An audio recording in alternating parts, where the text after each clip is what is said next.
Happy birthday to Audrey Johnson. Now everything is clear to me now, Audrey. I understand everything now. Happy birthday to you.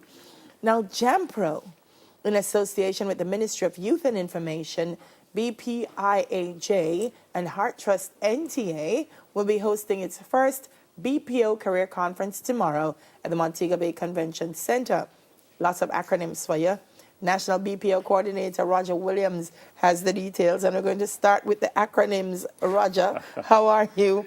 Because I think everybody thinks everybody knows what BPO means. Yes. But talk to me about BPO and what it is. Okay, morning, Delia. Thanks for having me. All right, so just in case everybody don't know what BPO means, BPO is business process outsourcing. And just to go a little bit into what that is, every business has processes to support that business. And some of those processes are more directly in driving revenue, some to support the revenue.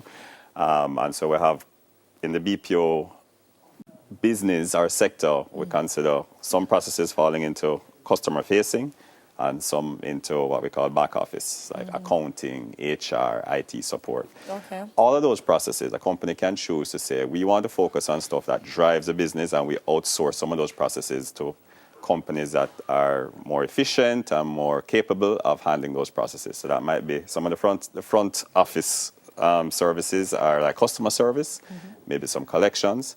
So what has happened over the years is that Jamaica has positioned itself as an option for many companies in North America especially to outsource some of those processes to companies here in Jamaica. Why? What makes Jamaica attractive as a BPO site? Great question. A couple of things. We are near to the main BPO market, which is the United States. The industry is dominated still today by countries on the other side of the world, namely India and the Philippines. They have over 2 million people employed in that sector. Wow. But to get from the United States to that side of the world, it takes long trek. upwards of 1-2 days. We have a pretty well-educated workforce, very trainable. We have great telecommunications infrastructure. We speak English. Jamaica is actually the third largest English-speaking country in the Western Hemisphere. These are all appealing things to a lot of North American companies. And we have infrastructure that can support the growth of that industry. So you're having a career conference. Talk to me about what careers are there? Because when people hear BPO in Jamaica, you know, they narrow it down to just the customer interfacing and responding on telephone and so on. But what are the career possibilities? Well, admittedly, that's where still the bulk of the sector is. It's a lot of people think of BPO as just call center. That's the history that's more Jamaica's history in participation in the sector over the years. But as technology has advanced, companies are seeking to handle more complex customer service roles and processes. And actually that's where Jamaica has carved out a good niche. So all of us in our daily experience can relate to automation taking over some of the basic customer service transactions. When last you call JPS or Digicel or Flow to get a balance and a human talk to you, that's all automated.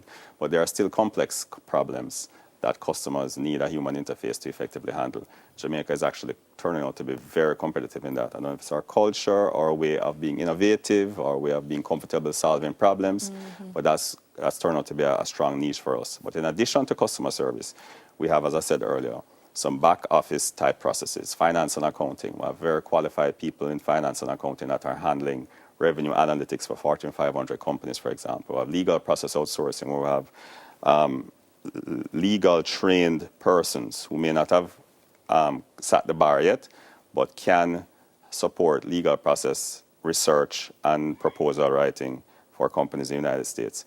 So the industry is growing from basically a fundamental customer service to what we call more knowledge process outsourcing, and some of those roles that I shared with you are the fastest growing roles, yes. All right, so who are you targeting for this conference? Well, so tomorrow we are focusing mainly on grade 11 through grade 13 students. That's the partnership with the Ministry of Education, Youth and Information. That's the key role that they are playing in this. And the reason we're doing this is because we want to start to talk to the people who are not quite yet in the job market, but are seeking, they're considering careers. And as you said earlier, there's a lot of misperception about the BPO sector. And we want to start to educate those persons now.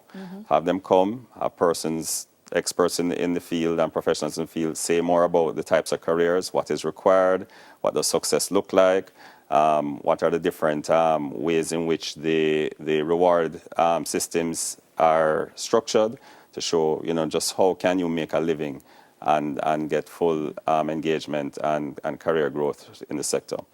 How sustainable is it, Rajan? Within the context that we've seen, I remember the garments industry at one point was a major thing happening. Yeah. We've seen bauxite, we've seen all kinds of industries, and then when we've seen them pull out, Yeah. we've seen the impact that it has had. Yeah. Which is part of what's happening in Clarendon and in Montego Bay, Right. because some of the factories have closed down. Yeah. How sustainable is the BPO? I mean, we would have seen how it worked in Asia. Yeah.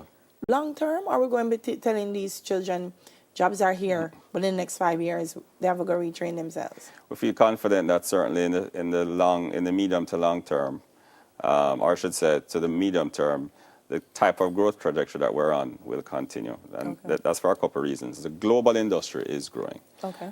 It's changing, but it's growing. As I said earlier, automation is playing a role in industry, but outsourcing as a sector is growing still.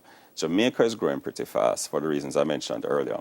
The thing that I think would limit us is not so much of some of the examples that you referred to in terms of garment and bauxite, in terms of investment pulling out.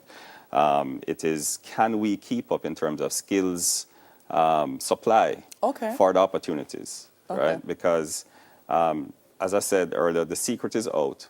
Jamaica is seen as a prime niche destination for a lot of outsourcing companies. You have companies like Amazon, AT&T have major service contracts out here. And those companies I don't think those companies are going anywhere soon in terms of their business. And as long as we can continue to meet their needs, and they're very happy with what we're doing here in Jamaica, then it argues well for us in Jamaica. We just have to make sure we provide the skills as the growth is continuing. Wonderful. So remember, grades 11 to 13. Yes. So make your way to the Montego Bay Convention Center, because a career could be there waiting on you. National BPO Coordinator, Roger Williams. Thanks for being here, Roger. Another conference on the lineup. We're going to tell you about Indigo and what it's all about and why it's a must for creatives. That's up next.